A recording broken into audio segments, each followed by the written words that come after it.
With one viral line on cable TV, "These guys are just weird," Tim Walz vaulted into contention for the job of Kamala Harris's running mate. The 60-year-old brings with him a folksy, plain-spoken and sharp-tongued approach to taking on the Republican opposition. He also comes with a compelling resume: a public school teacher, football coach, and National Guardsman before he entered politics. His political experience, representing a Republican-leaning district in Congress and then later passing left-wing policies as Minnesota's governor, could have broad appeal at a time when American politics is so polarized. Teacher, football coach, congressman, a native of rural Nebraska, Mr. Walz farmed and hunted in his summer times and enlisted in the Army National Guard at 17. He would serve in the volunteer force for 24 years. His father, a public school administrator, encouraged him to join the military before he died from lung cancer when Mr. Walz was 19. The Minnesota governor has spoken of how Social Security survivor benefits sustained his mother and how the GI Bill paid for his college education.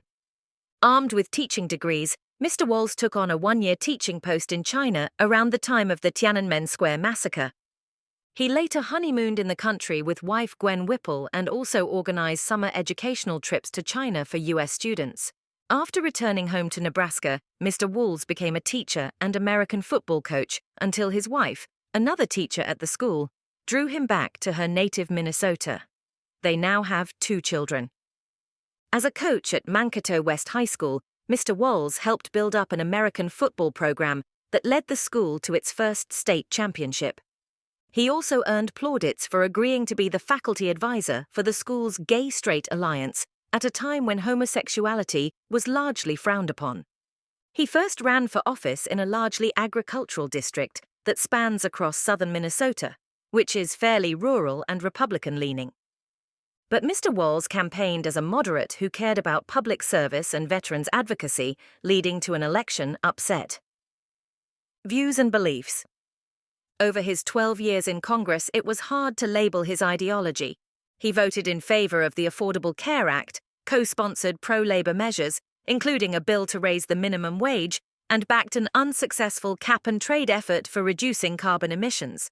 But he also found common cause with Republicans. He voted to continue funding the wars in Iraq and Afghanistan, supported tighter vetting of refugees entering the U.S., and tried to block the Obama-era bailout of banks and car companies after the 2008 financial crash. Once endorsed by the pro-gun National Rifle Association, NRA, which donated to his campaign, he spoke out in favor of an assault weapons ban after the Parkland school shooting and lost their backing. Mr. Walz won the 2018 Minnesota governor's race by more than 11 points, but his first term was overshadowed by the COVID pandemic and the killing of George Floyd by a police officer in Minneapolis. Republicans heavily criticized Mr. Walz for being slow to deploy the National Guard even as some protests grew violent. But the governor won re-election, and his second term has overseen a busy period with Democrats controlling the state legislature by a single seat. Democrats have enshrined abortion rights, enacted paid family and sick leave, strengthened gun laws, funded universal free school meals, and invested in affordable housing.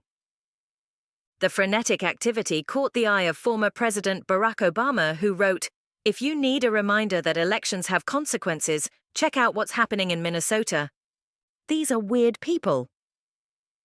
Largely unknown on the national scene, Mr. Walz has quickly gathered buzz in recent weeks for his acerbic descriptions of Republicans. "These are weird people on the other side," he recently told MSNBC, a label that has been widely repeated. "They want to ban books. They want to be in your doctor's exam room." But Republicans have been quick to characterize what he has done in Minnesota as too radical for ordinary Americans. Tom Emmer, the third highest-ranking Republican in the U.S. House of Representatives, accused Mr. Walz of trying to turn Minnesota into Kamala Harris's home state of California. But allies, including labor leaders, believe Mr. Walz can broaden Ms. Harris's appeal to rural and working-class voters. Angie Craig, a House Democrat locked in a competitive race for re-election, praised Mr. Walz as a battle-tested leader. As a proven winner who has never lost an election across many tough races, she told the BBC, She believed he would be the best possible addition to the Harris ticket. Kamala Harris has picked Tim Walz, the governor of Minnesota, as her vice presidential nominee. Ms. Harris wrote on social media that he stood out from the competition because his convictions on fighting for middle-class families run deep. Mr. Walz, 60, said it was the honor of a lifetime to join the Democratic ticket. Republican nominee Donald Trump slammed Mr. Walz as a dangerously liberal extremist in a campaign release. Mr. Walz will appear with Ms. Harris later on Tuesday at a campaign event in Philadelphia, Pennsylvania, before the duo embark on a 5-day barnstorm through other key battleground states.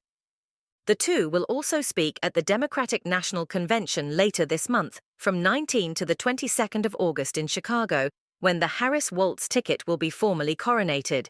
Ms. Harris was officially selected as the party's presidential nominee by a virtual roll call vote that ended on Monday. U.S. media reports indicate Ms. Harris had not decided on her running mate until Tuesday morning. Her campaign vetted about a dozen people over the past 2 weeks before she settled on Mr. Walz. The former public school teacher and member of Congress is viewed by Democrats as somebody who can appeal to rural and working-class voters and help Ms. Harris win crucial Midwestern U.S. states.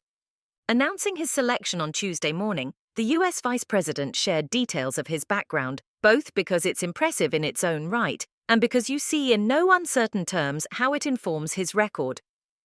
As a governor, a coach, a teacher, and a veteran, he's delivered for working families like his own, she wrote. We are going to build a great partnership. We start out as underdogs, but I believe together we can win this election. During the vetting process, Mr. Walz drew enthusiastic support from pro-labor groups and his party's progressive wing. He also gathered buzz with his now viral description of Donald Trump, his running mate J.D. Vance, and Make America Great Again Republicans as weird. That characterization has since been adopted by several Democrats, including by Ms. Harris herself. Mr. Trump recently responded, "They're the weird ones." In a Tuesday statement, the Trump campaign slammed Mr. Walz as a West Coast wannabe who has spent his governorship trying to reshape Minnesota in the image of a left-wing California.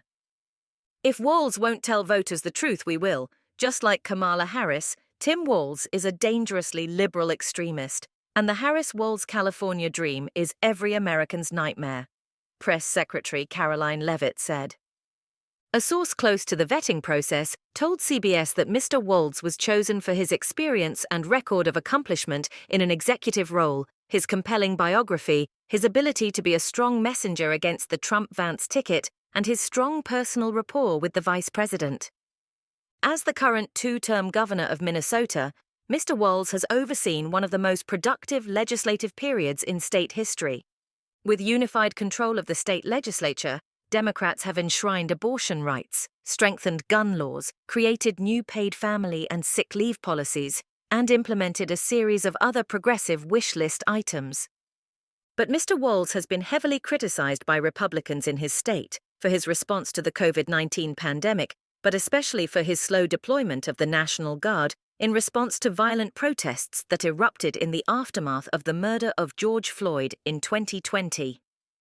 Before entering the governor's office, Mr. Walz represented a Republican-leaning district in the U.S. Congress for 12 years. He won that seat in 2006, the only Democrat to have won in the mostly rural district over the past 3 decades. The son of a public school administrator and a stay-at-home mother, Mr. Walz is a native of rural Nebraska. He grew up farming and hunting before joining the Army National Guard at 17. He went on to serve in the volunteer force for 24 years. The young Mr. Walz also taught secondary school students, first for 1 year in China, then back home in Nebraska. It was his wife, Gwen Whipple, a fellow teacher, who drew him back to her native Minnesota. There, he continued teaching as well as coaching football at a public high school. He has described his entry into politics as almost accidental. He said he volunteered for John Kerry's 2004 presidential campaign after being angered by an incident in which 2 of his students were turned away from a George W. Bush campaign event. Share your feedback and opinions in comments below. Like, share, comment, and subscribe to our channel. Thanks for watching and supporting.